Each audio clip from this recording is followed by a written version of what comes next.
Hey, what's up guys? Welcome back to Bring Division video. What if I guess today is another video for new or returning players to the Division. Today I want to make a specific video, show you guys a build for PvP that I would recommend making 100%. This, in my opinion, is a very viable and good and easy build to make, especially as I said, if you are new to the game or if you're coming back. You can make this build, you can pretty much get all the gear within a day or two if you do get lucky. And go into Dark Zone, compete, or go into Skirmish or Last Stand and compete and get some kills and just have some fun. So I did make a video like this previously. A lot of you guys seem to enjoy it. A lot of you guys seem to find the video helpful. So I wanted to make another one, show you guys a more dedicated PvP build because I do understand if you're new to the game, if you're coming back, playing PvP can be a struggle with all the different gear sets and all the different weapons that are in the game. Choosing the right one and just picking and stuff like that can be a little bit confusing, a little bit hard. So as I said, if you're looking for a PvP build, this video is for you. So anyway, if you guys do enjoy this video or find it helpful, don't forget to leave a like, subscribe for more videos, and let's get right into this. So without further ado, this is the build. Now yes, this is a old school high-end / exotic build, and if you guys did play the game back in like 1.7, you most likely have seen this build or you have used it yourself. But for anyone new, this is a well-balanced, as I said, build, and the way it's kind of set up, it's kind of cool. You can really get away with using this by yourself in the Dark Zone or Skirmish. You don't really have to rely on your teammates for heals, for, support stations, stuff like that. You can go in the Dark Zone and compete against those classified Nomad builds, Pred builds, Banshee builds, defense builds, something like that. You can really get away with being kind of by yourself and tank them and, kind of compete against them, as I said. So yeah, the first thing I do want to go over is the gear, because this is pretty much what makes up the build. And don't worry if you don't have any of the gear pieces, if you're missing like this or that, it is a very kind of interchangeable build. You can use a lot of different gear pieces and still get a really good damage output and pretty much get use of this build. So, as I said, don't worry if you don't have this chest piece or this backpack or mask. You can use something else and still do a lot with this build. So the first thing is the chest piece. I am actually using a Barrett chest piece, and this is pretty much for the extra damage, also the skill power as well, and you also get the armor when 2 of your skills are on cooldown. And if you don't have this, it is okay. Use something like a vigorous chest piece, maybe even something like a rapid chest piece is very good. But overall, I would recommend using a Barrett chest piece. You get the skill power, which is very important for your first kind of heal, and also you get the weapon damage of 5%, which is nice as well. And then for the rolls, I'm actually using firearms, skill haste, health, increased skill XP, and then for the mods, I'm using 2 electronics and skill haste mods. The one thing with this build is you always want to spec into skill haste. You don't really have any healing besides your med kits or your heals, so you definitely want to spec a lot into skill haste. That's what I did, and that's what people did in the past. So, you can be a little bit more tanky, you can survive a little bit longer. If you have a lot more skill haste on your build. Moving down for the mask, I'm using a refreshed mask with stamina, skill power, burn resistance, and for the mod, I'm using electronics and skill haste mod. And with this mask, it's really cool because you can use this and kind of get the full kind of benefit out of it with the extra healing if you are at your last segment of health, or you can use something like a tenacious mask and really get the damage as well whenever you pop a medkit. So if you feel like this build doesn't really do that much damage, if you want a bit more damage out of it, switch this out for a tenacious mask, and whenever you pop a medkit in a gunfight, it's going to give you 10% extra damage. So that's really cool, and it's really helpful as well. So again, if you feel like you're not really doing that much damage with this thing, switch this out for a tenacious mask.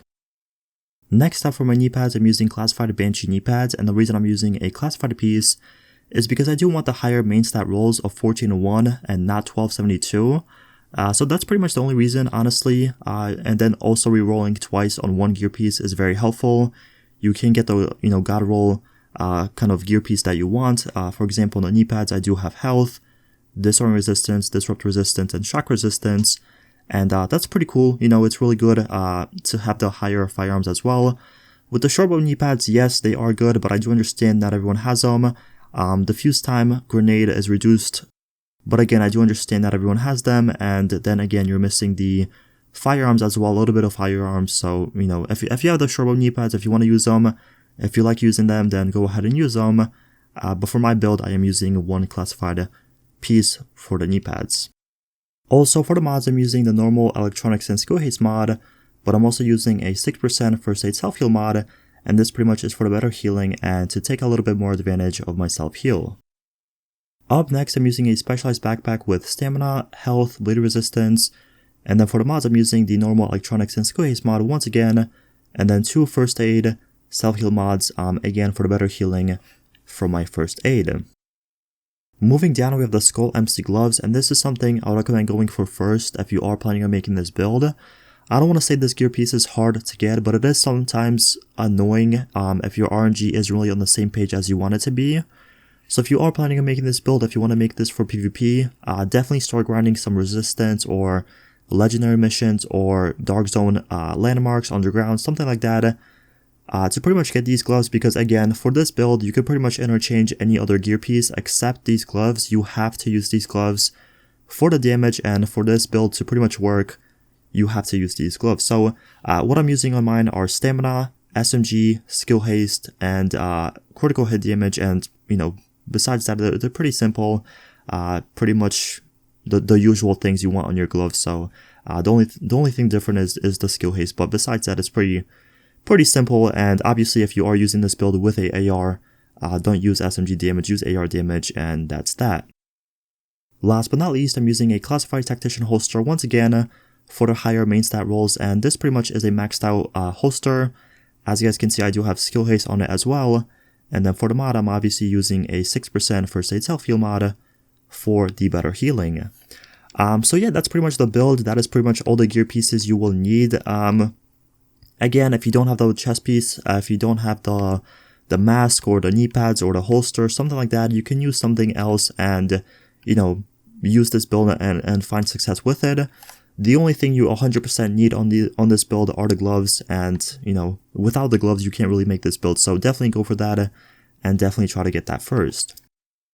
Now for the weapons, what I'm using, the first thing is the house. What I'm using on it is responsive, unforgiving, and the card counter exotic talent. And my base damage is 21.5k. Even with 5200 firearms, I'm still sitting at 21.5k base damage, which is really nice, and this house isn't really optimized fully, so that's pretty good as well. And then for the mods, I'm using a magazine size of 120 mag, 3% critical hit chance, 4.70% rate of fire.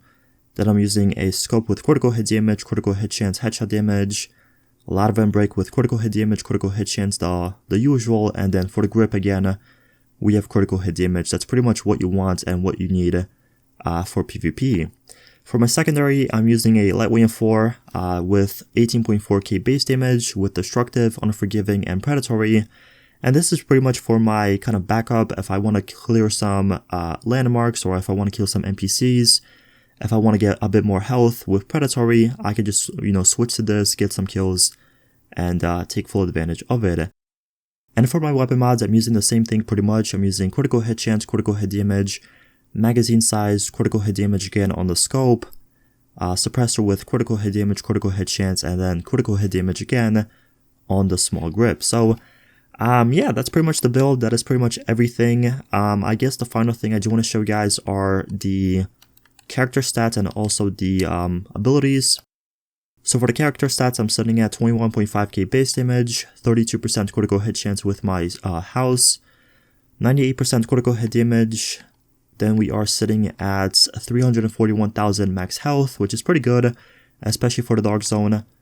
And then I'm also sitting at 40% skill haste. Now this is pretty much the most important thing I would say, is the skill haste. This is pretty much what's keeping you alive and keeping you going in the dark zone. You're getting your heals really quickly, you're getting your immune station and stuff like that really fast, so that's really going to help you out and keep you in those gunfights a little bit longer. And then for the abilities, I am using a overdose, which I'm getting 185,000 self-healing, and I'm also using a immune station, which I get back in 18.40 seconds. Could be faster, could be a little bit better if I did go up to 50% skill haste, but unfortunately, with this build, it's not really possible. And then lastly, for the talents, I'm using Adrenaline, Critical Save, Strike Back, and Precision. And that is pretty much it for the build. So, as I said, if you guys are looking for a really good PvP build for the Dark Zone or Skirmish or Last Stand. And if you are new or coming back, try making this build. It's really good. It's very viable, as I said, to compete against those Nomad builds, those Banshee builds, defense builds, something like that. It's very viable, and, you know, just try it out. Let me know how you like it if you guys do try this out. And if you do find success with it, let me know in the comment section below. I'm interested to see if you guys actually like this build or not. So that's going to be it for the video. Thank you so much for watching. If you have any questions, let me know in the comment section below. I'll respond to all my comments. But again, thank you so much for watching, and I'll see you guys in the next one. Peace out.